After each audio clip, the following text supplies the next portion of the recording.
There's probably a lot of these so-called scary cool guy jokers out there, but I wonder how they put on their makeup before they go out. Makes me think I'd be good at putting on face tattoos, like just as a makeup, not even the actual tattoo. I got licensed to be a tattoo artist, but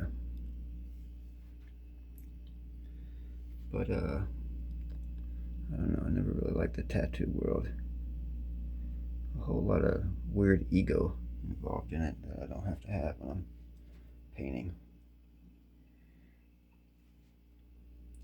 Joker. Baby Joker. Big Joker gang.